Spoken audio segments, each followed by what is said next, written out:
You are listening to the Cycling Podcast in association with Rapha, the fastest clothing in the World Tour, the home of cycling with character. Ride and watch with Rapha in 2019 as they partner EF Education First and Canyon SRAM.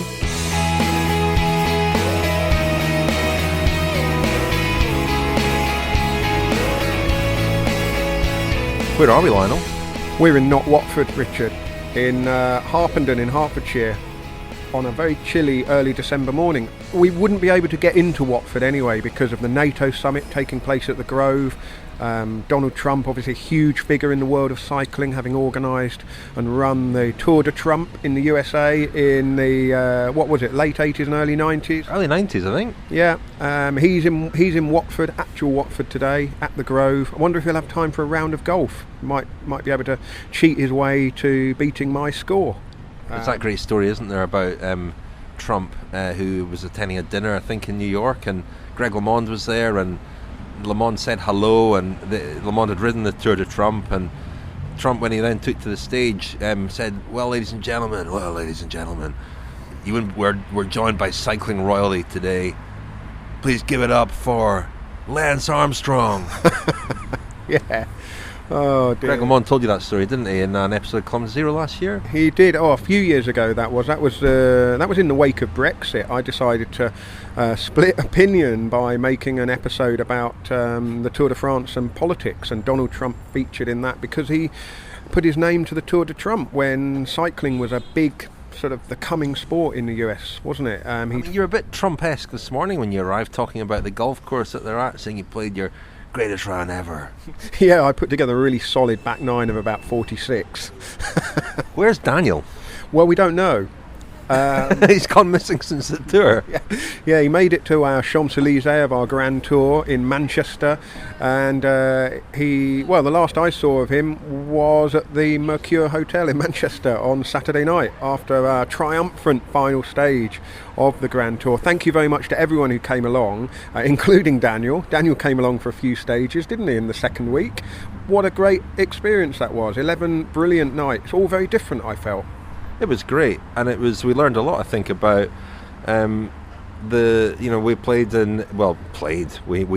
we did our thing in places like in Manchester. It was like a music concert hall, similarly in Cambridge, and then there were others where it was a really intimate little theatre where the wall of people in front of you really felt like they were bearing down on you, and that had a big impact on how it went. I think one of those, I enjoyed them all.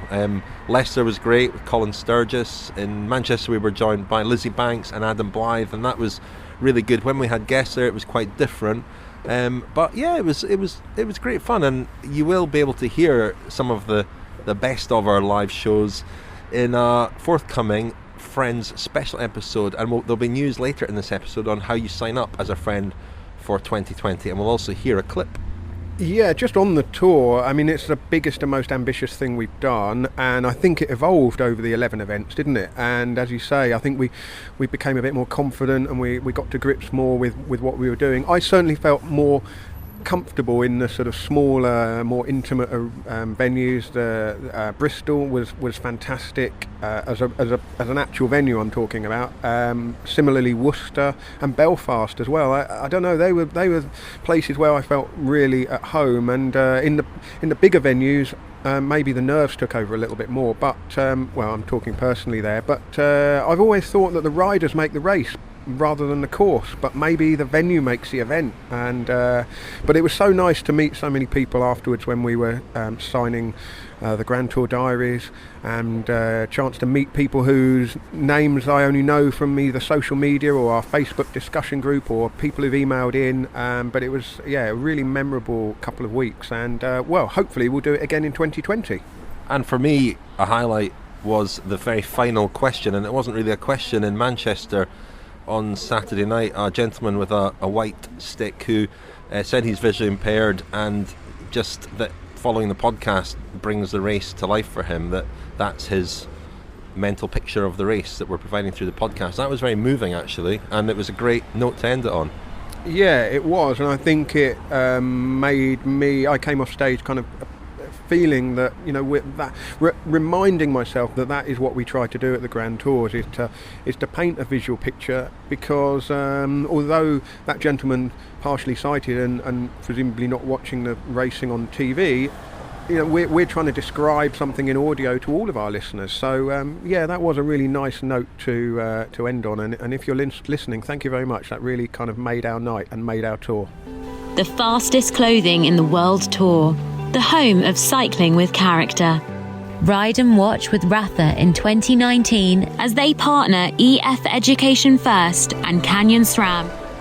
Big thanks to Rafa, our headline sponsor, and a poignant thanks, because this is one of the final times we'll hear that jingle, and one of the final times I'll say thanks to Rafa for their title sponsorship of the Cycling Podcast. It's end of an era, isn't it, Lionel?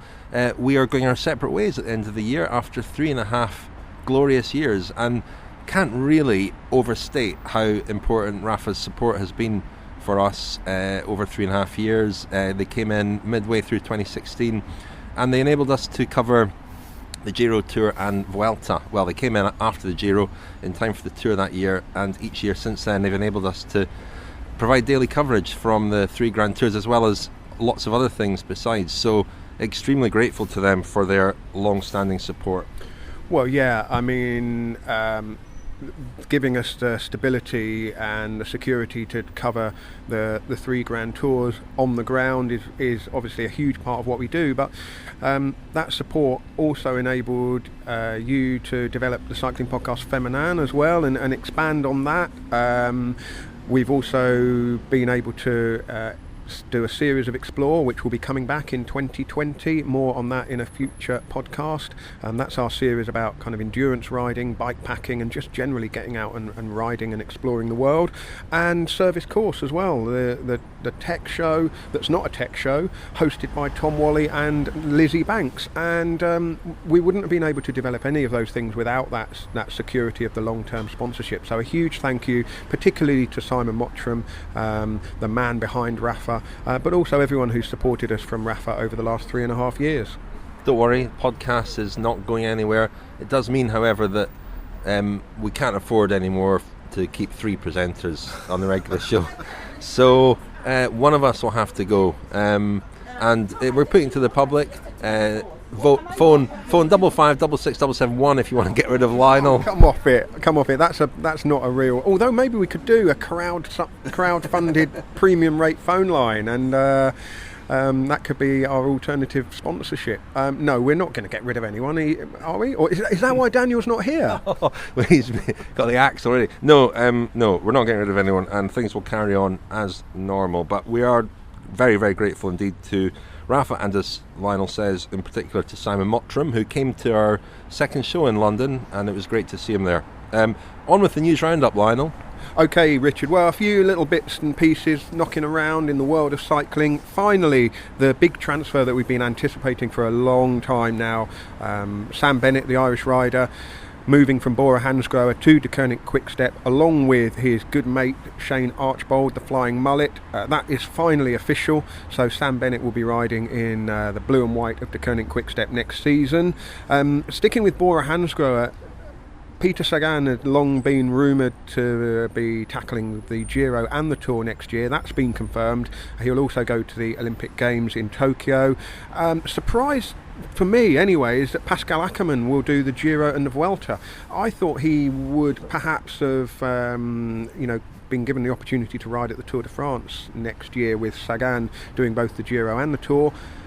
Clearly not at this stage. It's intriguing to wonder how that will work at the Giro, because you've got 2 sprinters. Okay, Sagan is not a pure sprinter, but is he going to help Ackermann there, or Ackermann going to help him? I mean, it's a very formidable lineup, having both of them, but I'm curious to see how that will work. It's going to be really interesting, that they've got an embarrassment of riches really, even with Sam Bennett departing, because they've also got Emmanuel Buchmann for the overall at the Tour de France. So yeah, teams are starting to unveil their plans for 2020. And something that will be very close to your heart, Lionel. So I saw someone pointing out on Twitter that given De Koning Quick-Step's tradition of really honouring the national champions jersey, they do a bit like FDJ, they don't. It's not just a token effort. And we heard Adam Blythe at the weekend talking about his battles to have a pure, clean national champions jersey. Well, just on that actually, we asked Adam Blythe and Lizzie Banks to bring 3 jerseys, each with a story behind it, to our event in Manchester. And Adam walked on stage with a Waitrose bag and pulled out his national champions jersey, the Tinkoff version. Then another version of the national champions jersey, and then a third version of the national champions jersey. So clearly it means a lot to him. But he said that at Tinkoff there was a lot of pressure to make it yellow with little red and blue flashes. Deceuninck and Quickstep do honour the national champions, don't they? So we'll see the full Irish flag on Sam Bennett. But remember the twist on that they gave Elia Viviani at the Giro this year. So who knows? Yeah, that was awful. The vertical stripes rather than the horizontal stripes. It didn't work, did it? It didn't work. It looked like a Carlisle United away shirt. Slowed him down. From the late 90s. Anyway, sticking with Italy, as you mentioned Italy there's been a landslide on the Poggio, the final battleground, the springboard for Milan-San Remo, and early reports are that it might cost as much as €10 million to get the road reopened. So there may well be some negotiations between RCS, the race organisers, and the local authorities there, because that is a considerable outlay and not a lot of time to get the road repaired and back into use by traffic. So we will watch and wait. It would be, that would be a real jolt to Milan-San Remo if the Poggio was not passable. I already had Sam Bennett down as one of the favourites for Milan-San Remo, but if the Poggio's missing, I would put him as an even stronger favourite. Yeah, but if the Poggio's missing, that might then bring the even purer sprinters into play. This is deep into the world of speculation here. We don't do this, but we will watch on that. Julian Alaphilippe is going to ride the Tour of Flanders in 2020. I think Francois Thomazeau revealed that during our tour, and that has been in the news a little bit this week. Alaphilippe has won the Vélo d'Or, arguably the most prestigious annual prize in professional cycling, I think. There's several of these awards, isn't there? The Flandrien of the Year, an International Flandrien of the Year, awarded by Het Nieuwsblad in Belgium, of course. But the Vélo d'Or has been going since 1992. It's awarded by Vélo magazine in France. The jury is made up of a bunch of international journalists, and Alaphilippe, deserving winner, won Milan-San Remo, won Flèche Wallonne, won Strade Bianche, also led the Tour de France for a couple of weeks, and he won the vote ahead of Egan Bernal, Primož Roglic, Mathieu van der Poel and Annemiek van Vleuten. Any complaints about that result? Alaphilippe fully deserving, Rich? Yeah, I think so. Bernal's the other. Roglic as well. I think Alaphilippe, for not just the wins, but the way that he lit up the Tour de France, I think that will have curried favour for him. Yeah, and also the diversity of his wins. Milan-San Remo, a real long, tough classic. Flèche Wallonne, a brutal uphill sprint. Strade Bianche on the white roads, of course, and the Tour, the biggest Grand Tour. He's pretty much done something across the board this year. So Alaphilippe, Rider of the Year. A couple of bits of transfer news. A young British rider, Ethan Hayter, is joining Team Ineos for next year, and Davide Rebellin. During our tour, I was wearing my Extinction Rebellin t-shirt on a couple of nights. Daniel made that joke in the podcast a few weeks ago when we were in central London, and there were helicopters overhead which were presumably part of the sort of the security effort around the Extinction Rebellion climate change protest. Not to be confused, those two. Not to be confused. I'm not making light of Extinction Rebellion either, but Extinction Rebellion. It looked like we were going to lose him all too soon at the tender age of just 48. He's been a professional since 1992. He's as old as the Vélo d'Or, the golden bike, he's had two careers really, one pre his doping ban and one post, and 1 year he won the complete set Flèche-Wallonne, Liège-Bastogne-Liège and the Amstel Gold Race. His team, the E-Powers factory team, had failed the UCI's financial requirements for Pro Conti level next year, and it looked like he might have to retire and that we might not see Rebellin. Well, we don't really see him, do we? He never doesn't race anything we watch, but it's become one of Daniel's little pet projects, keeping tabs on Rebellin. Anyway, he's going to ride for the Cambodia Cycling Academy next year. And then just a little bit of news that you might have missed, because it was published just before we started recording, Lionel, but the MPCC, the Movement for Credible Cycling, have requested that blood tests be carried out as close to the start of races as possible. This is in light of information that they've received from Geir Preidler, the former FDJ and Sunweb rider who was busted for blood doping earlier this year as part of Operation Aderlass. Apparently, I don't think there's a connection here, but you'll remember at the Tour de France, I think before stage 18, the Jumbo-Visma riders, or some of them, Lawrence de Plus, George Bennett and Stephen Kreuzwick, I believe, were blood tested on board their team bus, which nobody had ever really seen before. It was very close to the start of the stage, and it did ruffle a few feathers. I think the issue there was that they hadn't been able to blood test them at their hotel, which is more normal. They couldn't. Quick-Step had also been blood tested that morning, but that's an interesting request that they've made to the authorities to carry out blood tests as close to the start of stages as possible. Chute à l'arrière du peloton, cycling podcast team car at the back of the pack, please. That's the voice of Seb Piquet, race radio at the Tour de France, to remind us to tell you that this episode of the cycling podcast is sponsored by Cyclist, the monthly magazine. And well, Christmas is coming, and I've been humming Christmas songs in my head all morning, jingle bells going round and round in my head, and the tagline for Cyclist magazine at the moment is "Oh, what fun it is to ride," which is obviously from a Christmas song, isn't it, Richard? Even you must know that.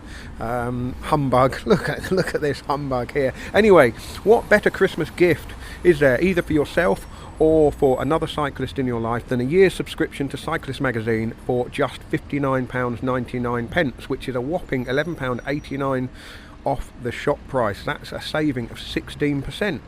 Alternatively, you can sign up for 6 months subscription for £31.99 by going to cyclistmag.co.uk/podcast. Now, Cyclist Mag covers everything in the world of cycling, from pro racing to the best ride routes, top interviews, and well, Richard, you also feature in Cyclist magazine because you are a regular contributor. What have you been writing about this month? I write a monthly feature for Cyclist magazine, indeed. As you say, it's got a very broad range of stuff, bikes, a lot about riding, and a bit on pro racing. And I do a sort of pro racing feature every month. The most recent one that I did was a kind of alternative review of the year, which I think you've read, Lionel. I have indeed, yes. Very alternative it was. Yeah, you kind of tick the pro racing box, but there's a lot more to Cyclist magazine than just the pro racing. The photography is fantastic as well, and when you flick through a magazine, you really want to kind of enjoy that luxurious photography on the page. And well, a year's subscription is the gift that keeps... Hang on, what did you think of my feature? I thought it was very good, Richard. I thought it was excellent, particularly the little line at the end about the surgeon who operated on Chris Froome after his accident at the Critérium du Dauphiné. That was my conspiracy theory of the year. Yeah, well, like a few contenders. I won't spoil that.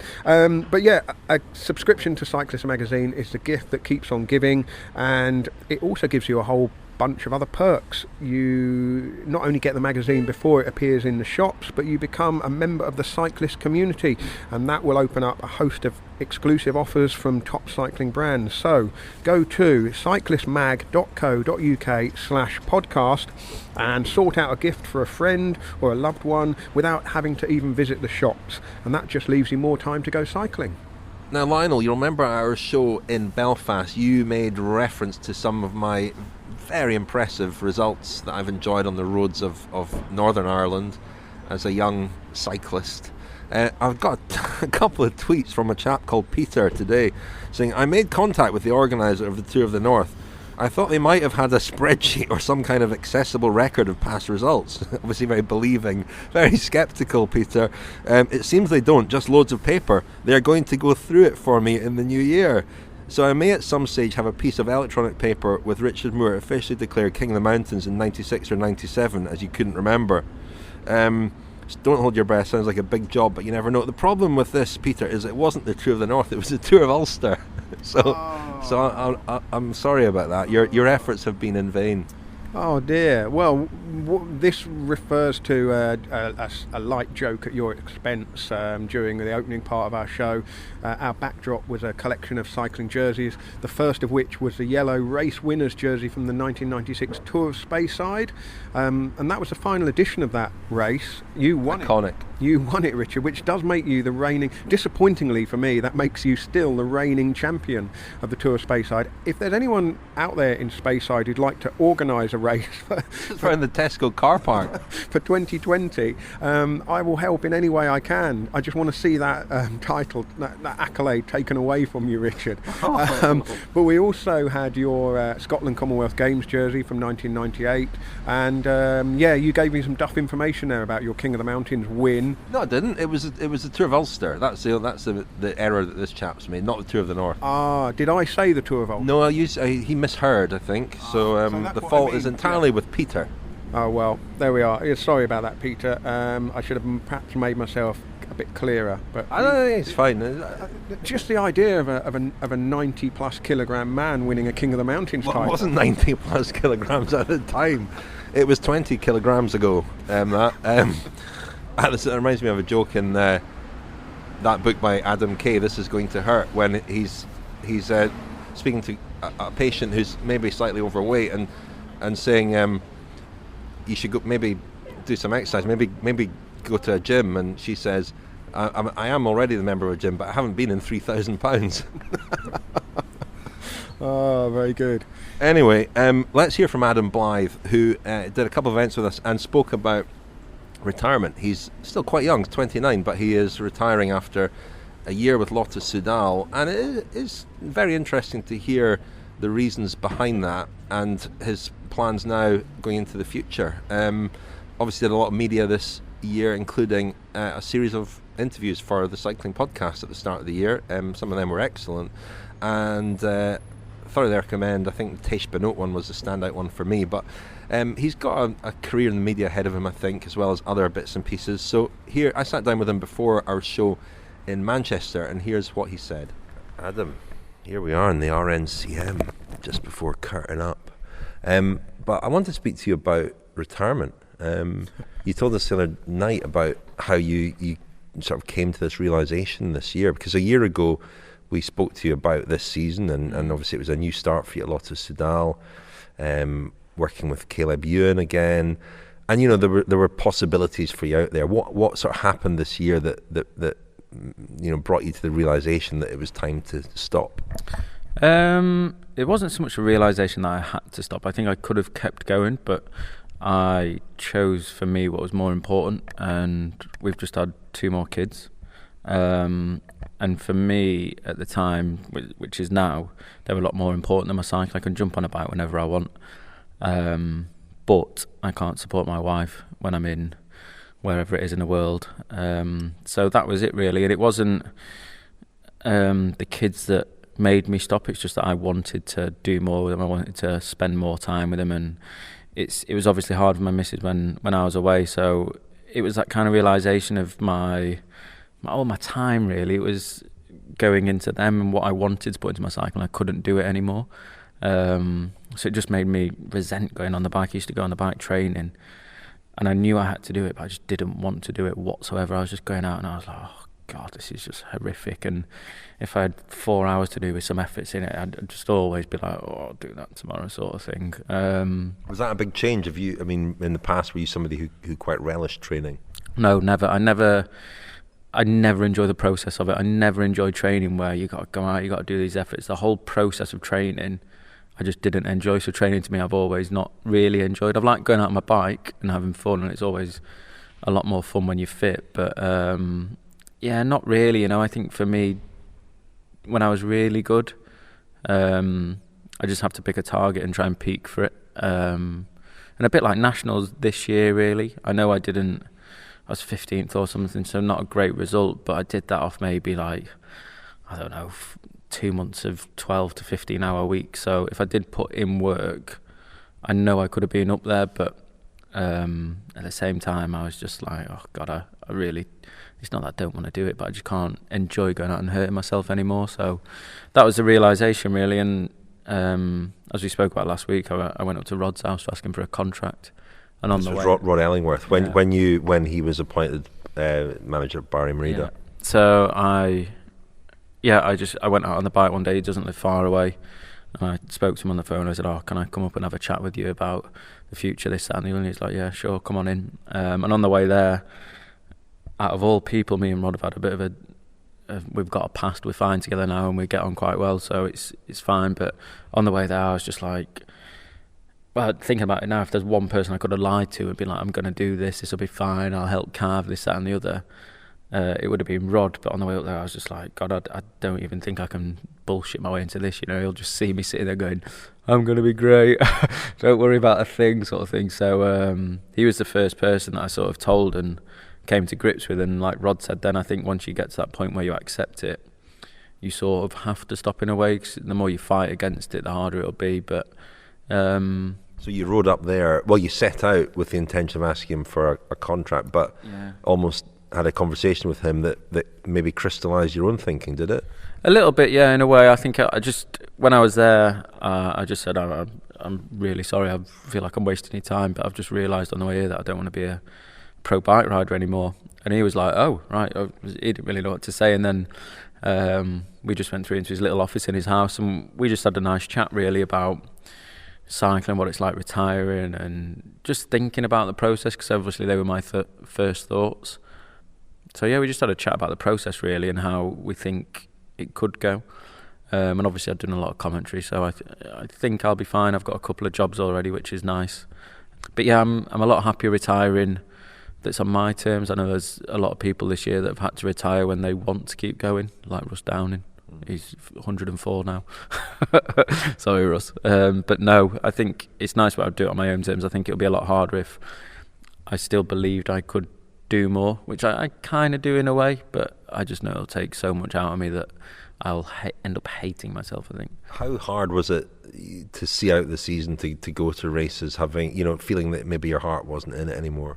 To be honest, I didn't have to do a lot of racing. The team was so supportive of me this year, and I can't fault them at all. I didn't race a lot, and some people might say, oh, it's terrible of the team, but I never asked to do a race. They didn't phone me and said, can you come and do a race? I think they knew that family life was very hard throughout the year for me, and a lot harder than I ever let on to anyone in the public. You got your twins and another very young child as well. Exactly, yeah. So I think that really took its toll on my partner. It's not been an easy time for her whatsoever. So that was my main thing. I just support her, support the kids, and there's nothing more important than them in my life. So the team were very supportive of that. So I didn't really have to race a lot, and I got called up. I thought my season was done. I was meant to ride Tour of Britain, and I think 3 weeks before they said, look, I'm sorry, we're going to put you on the reserve list. And I was like, right, I completely understand. I can't argue with it. And then from then on, really, as soon as they said that, I was like, right, that's it. If they're not going to race me here, then they're not going to race me anywhere. But lo and behold, they put me in Paris Tours. So yeah, got a shock. I literally, since Tour of Britain, I didn't touch my bike. I didn't even look at it. And then coming up to Paris Tours, I was like, right, shit, I need to do something here. So I rode my bike once for an hour. Went and did Paris Tours. But amazingly, this is what really frustrates me a little bit, because if I look back now, I'm just like, what the fuck is everyone doing with their life? Like, come on, be better. I got 120k in, made the first echelon when it split, and then obviously got dropped from it, so my form was terrible. But the most important thing about that day, I made the front split. So there was only like 20 guys in there, and I was one of them, and then I got hooped after about a K later. But you know how to sniff. You always knew how to sniff out an echelon, didn't you? Exactly. But I was so happy with like doing that, and I think just doing that as my last race, and Yellow Ice won, which was always good. It was nice to go back and sort of finish. And then I got an email about a week later.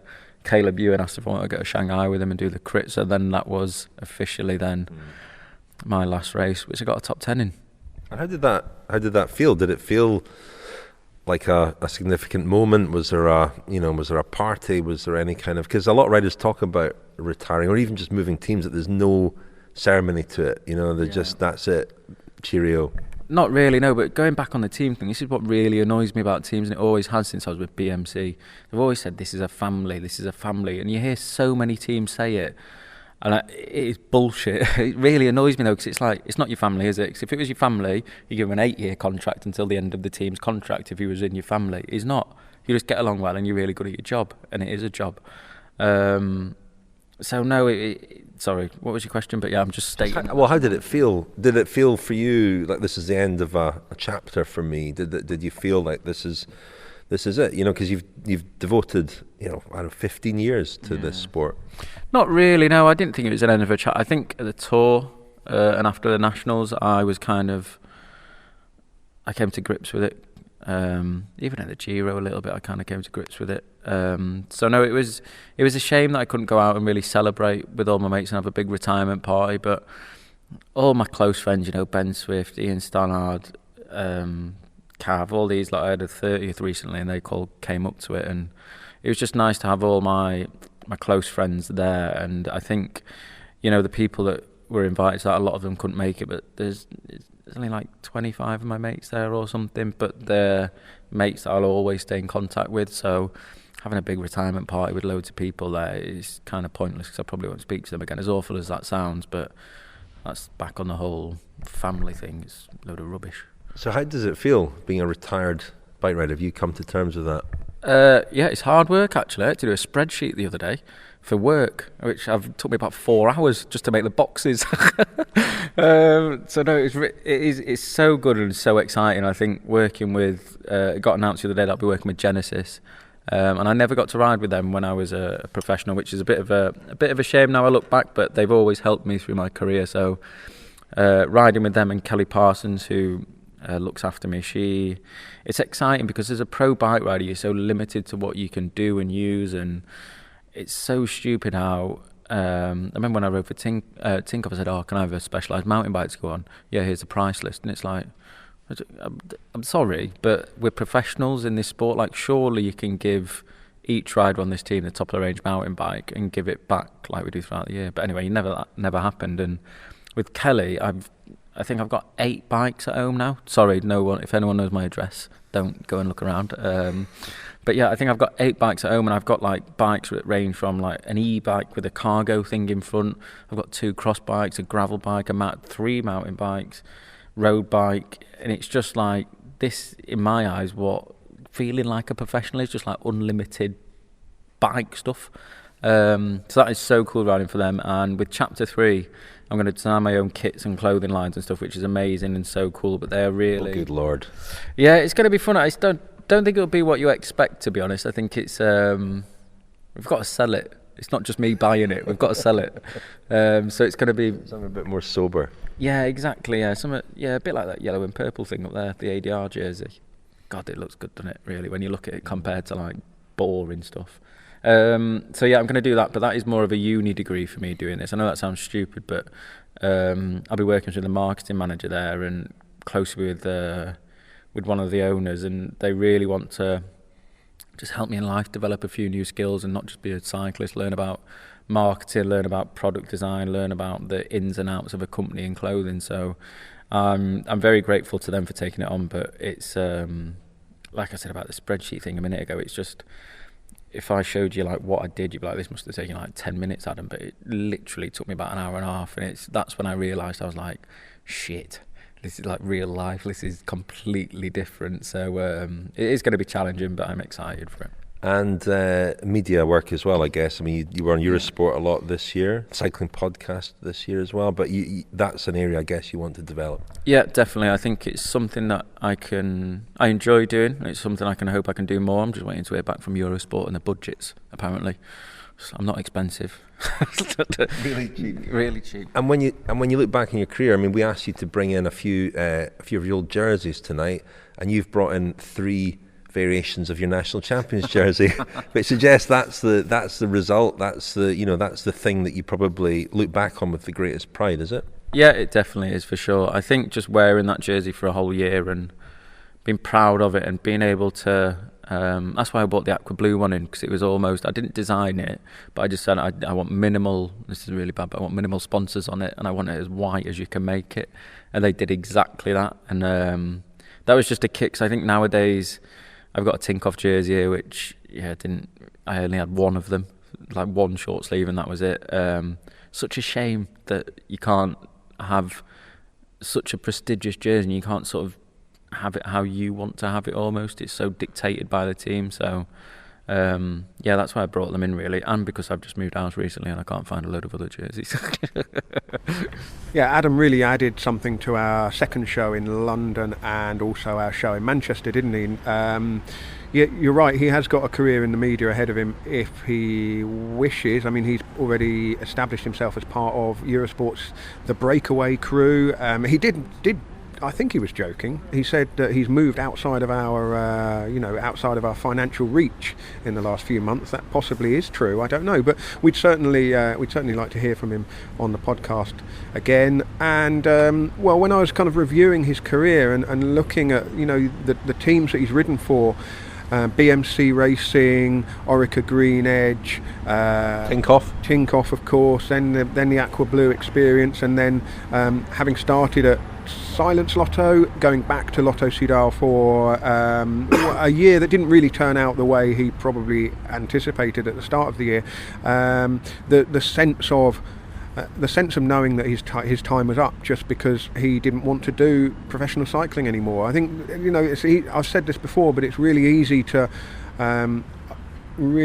take for granted that the riders all get the opportunity to choose when they want to step away, and I think it's actually quite a blessing to be able to call time on your own career, because either you've found something else that you want to do, or you've just decided you don't want to do it anymore, rather than kind of just carrying on as a professional rider because you've got no other real options. And I hope he reflects on a career that included a number of high spots. I mean, we talked in Manchester, didn't we, about how if Mark Cavendish perhaps had followed him in the finale of the World Championships in the desert, he might have won the rainbow jersey for a second time. Who knows? Obviously the British title means an awful lot to Adam, and he's retired with a wealth of very amusing stories, so when we're on tour again, it would be great to have him along again.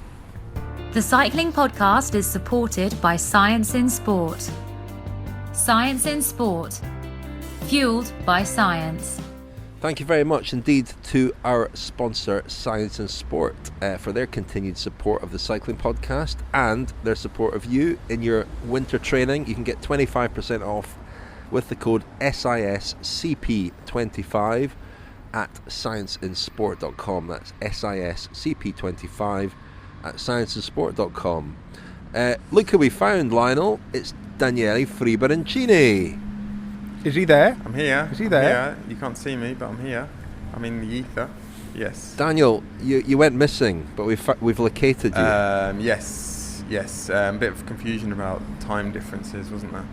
Well, Daniel, we've already done our news roundup. Any stories? I think there are maybe a couple of stories that have grabbed your attention that maybe didn't grab our attention. Well, this news about the Poggio, landslides on the Poggio, it possibly jeopardising the Poggios. The Poggio being on the route of San Remo next year. I mean, the stuff I've read, what really struck me was how much it's going to cost to repair the damage, and millions of euros, which would make one think that there is a real danger that the Poggio won't be on the route of Milan-San Remo next year. However, we've heard and we've had scenarios before where, this is an area of Italy, a coastline that's very much exposed to this sort of issue, and at times it has affected the race. At other times they've managed to make necessary repairs in time, and there are other options if the Poggio wasn't ready for the race in March. There was the climb that was mooted for many years, and I think it was around about 2012, 2013 it really looked as though it was finally going to be inserted into the route to make the race harder, La Pompeiana. That didn't happen. Again, I think that was to do with landslides and so forth. The reason why it didn't actually get its sort of world premiere. But then, we've had a few quite exciting Milan San Remos, and I think a sort of consensus has developed again that the race doesn't need toughening up, certainly in terms of extra climbs, but that would be an option. That would come after the Cipressa, most likely. So you could have Cipressa and then Pompeiana. I say this, I don't know whether the road to the Pompeiana has also been affected by the landslides. If that particular modification was to be an option, so Cipressa, Pompeiana, no Poggio, and then it would be further to San Remo from the bottom of the descent of the Pompeiana than it is from the Poggio. And then I think paradoxically you would probably see a greater likelihood of a big bunch sprint, even though the Pompeiana is considerably harder than the Poggio, simply because you'd be looking at sort of 10-15 kilometres, something of that nature, before the race arrived in San Remo. So yeah, interesting. We're following the sort of local news over the next few weeks, but there's a reasonable amount of time. It must be about 14 weeks or so. Well, we speculated that it might alter the sort of rider who might fancy it. If there's a change to the course, it would be a shame, wouldn't it? The Poggio is such a magnificent climax to the race, and that excitement of when they hit the lower slopes and the race to the top, not always decisive, but always great to watch. So yeah, we'll watch that with interest. Any other stories? So it's also the 2020 edition would be the 50th anniversary of the Poggio's first inclusion in Milan San Remo as well. So if it was missed out on such a sort of landmark anniversary, that would be an added shame.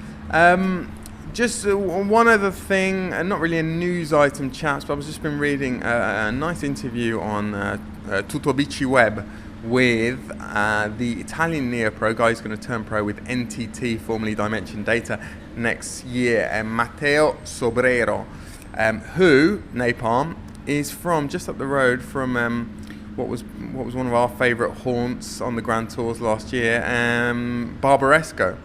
He's from that region, and not only that, but his family actually are winemakers. And I think where he's from, it's Barolo they make rather than Barbaresco. But he's a sort of a punchy little climber, sort of a Kwiatkowski kind of rider. So someone to keep our eyes on next year, I think. There was another story, I think, that caught your eye concerning Direct Energy. Also with a bit of an Italian angle. Direct Energy, as we know, in theory they're qualified to ride the Giro d'Italia next year as the sort of best of the non-World Tour teams, rankings wise. However, it looks as though there have been discussions between RCS Sport, the organisers of the Giro, and Jean-René Bernadotte, the manager of Direct Energy.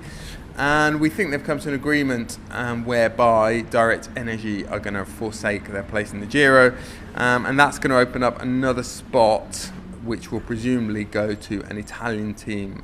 This is something we've talked about a lot over the last few years, and it was a major concern among the Italian professional division teams that this was restricting them even further. They've sort of been squeezed out over the last few years with the sort of expansion of them, the consolidation of the World Tour. There have been fewer and fewer spots available for the Italian professional division teams at the Giro, and we've talked a lot over the years about the sort of slow demise of Italian professional cycling. It's a real concern.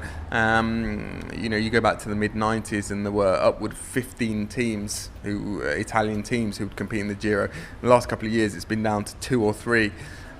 So should that happen, should Direct Energy step aside, there will probably be 3 Italian teams at the Giro next year, all Continental Division teams.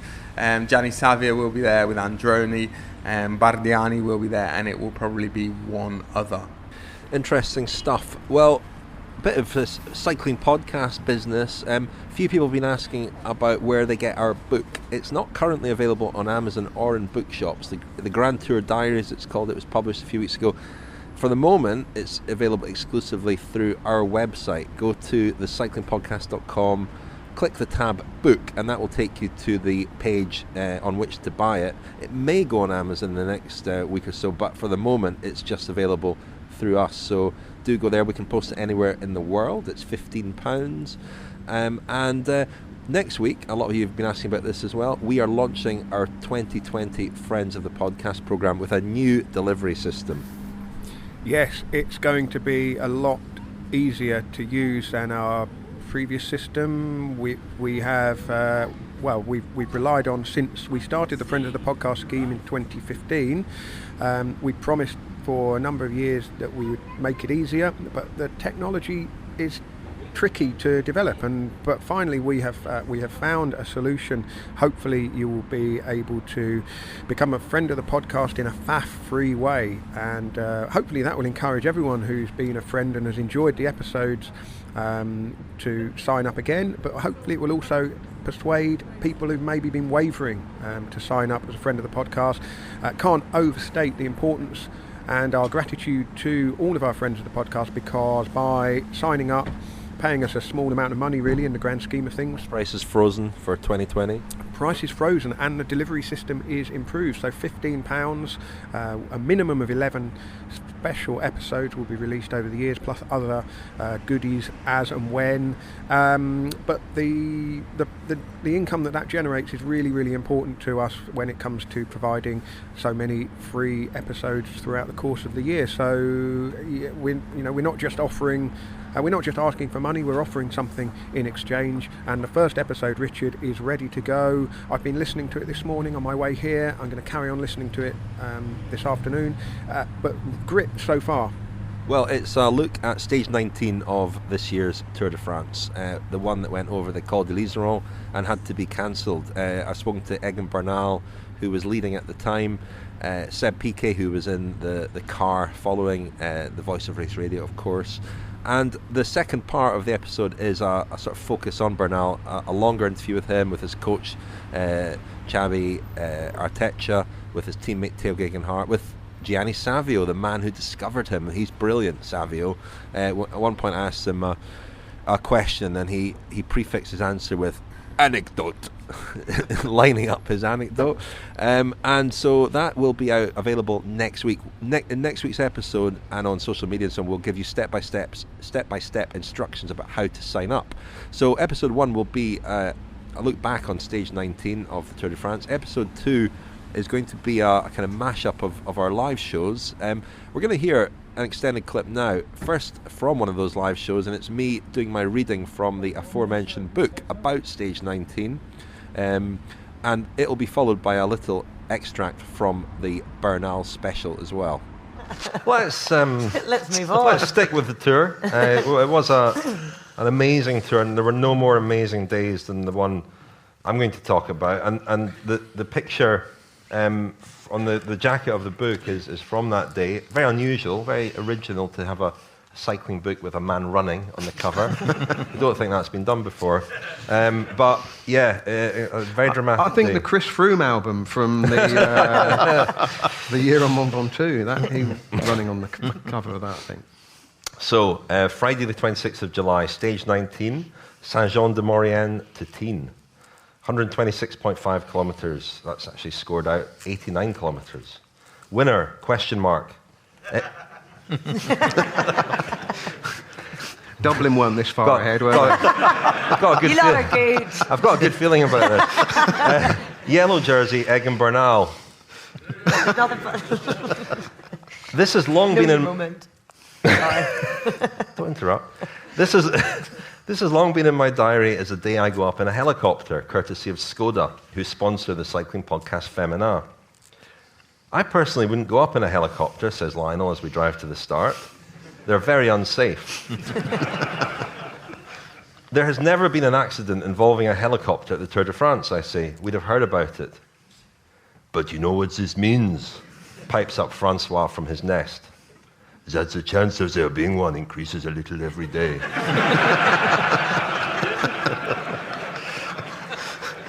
Should have got the mic for that. For the rest of the journey, whenever it goes quiet, Lionel makes a choppy noise that I assume is meant to sound like a helicopter's rotors. In our Skoda VIP cars, we leave 20 minutes or so before the start, and 40 kilometers into the stage, we stop to watch the tour pass from the roadside. It's a short stage, steadily climbing pretty much all day before the monster Col de l'Iseron, but we are standing by a roundabout where the road is flat, and you'd have thought from the way the riders are going that this was a sprinter stage. There is an air of chaos, an atmosphere of anarchy. Irishman Dan Martin and others are off the front. The group behind is stretched in a long fractured line, and finally cast adrift and clearly struggling is one rider with a teammate. Is it Thibaut Pinot? A few minutes ago I'd been talking about Pinot to my companions as the most likely winner of the Tour de France. What is going on? There is no time to find out. We are running Annika Rice style to our helicopter, with our pilot mentioning just as we clamber aboard that this will be her first time flying in the mountains. I normally fly tourists over Paris, she says. I'm so preoccupied by the fragments of the race that we've just seen that I have no time to worry about this. Up we go. Disgracefully, I spend much of our time in the air refreshing Twitter, trying to get updates. Here we are in a spectacular valley, mountains towering over us on each side, hovering over the race, but just far enough away to not be able to make out who is who, or, more to the point, who is where. 3 TV helicopters buzz around beneath us, 50 meters over the race.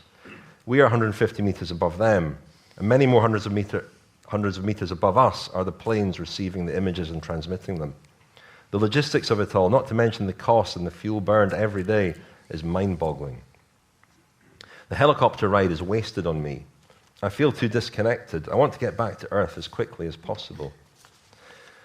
We land at the foot of the Iseron, meet our driver Tim Harris, jump back in the car and speed away.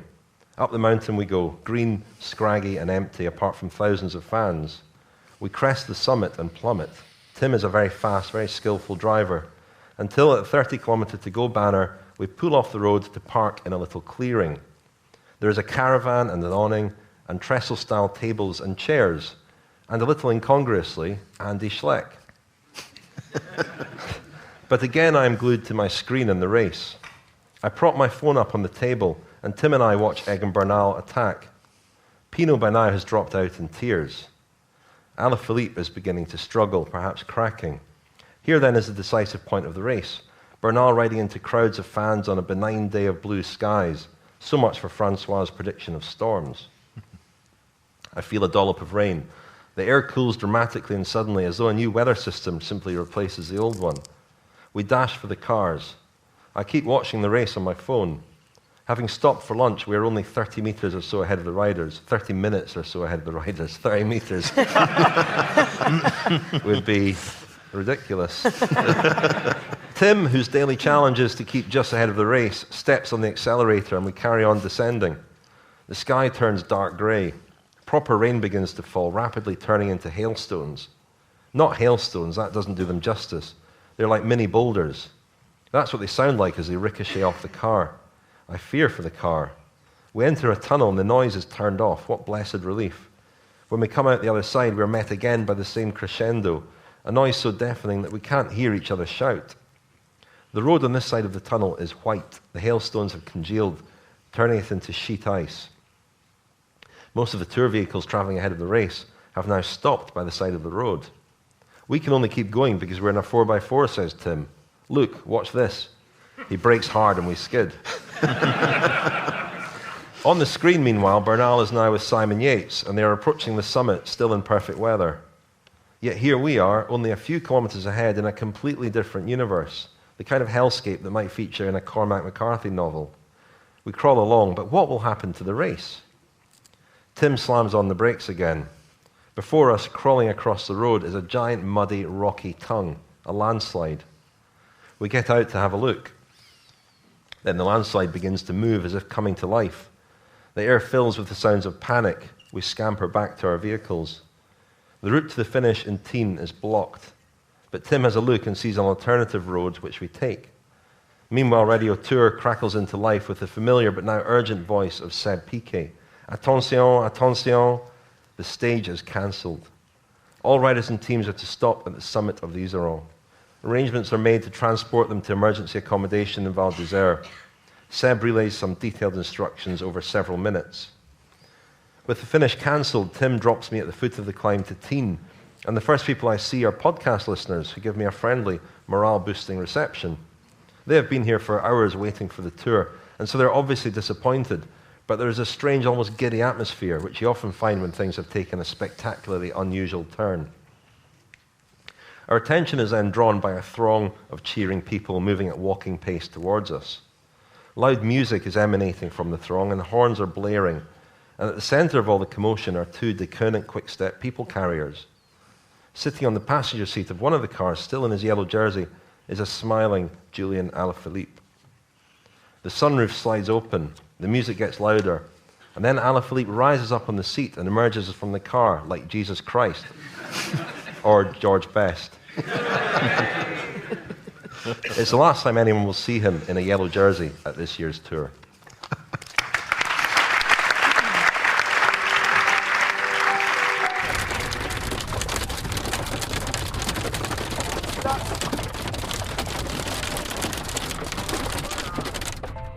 Wow! I've never. Hope your cars are strong. That was incredible. To all the teams, a very important message. Important message due to very bad weather conditions at kilometer 112, heavy hail. We are forced to stop the stage. I didn't understand what happened at the moment because I was in the downhill already, and I heard something in the radio, but they were talking in English, and I was like really concentrate to do the downhill fast. And then I asked to Nico to explain me what was happening in Spanish, and he explained me, and was a little bit strange because I saw the weather and was like a sunny day, and they say that it was raining full gas in a few kilometers after. Wow. I don't know.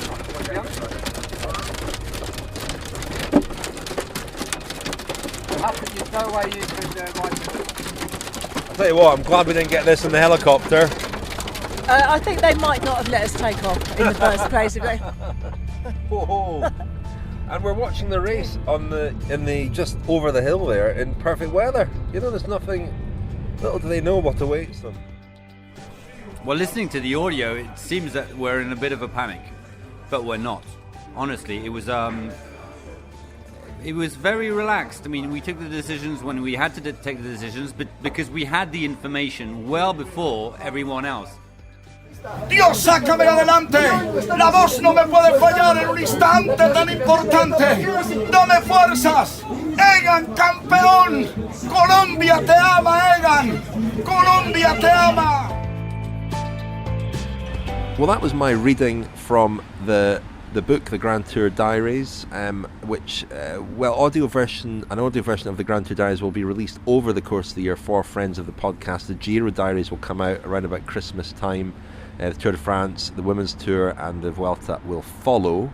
But yeah, episode 1 for friends of the podcast is a look at stage 19 and Egan Bernal. Episode 2 will be the live shows. Episode 3 will be the Giro Diaries. We should wrap things up for this week. Lionel, thank you very much. Thank you, Richard. And Daniel, thank you very much.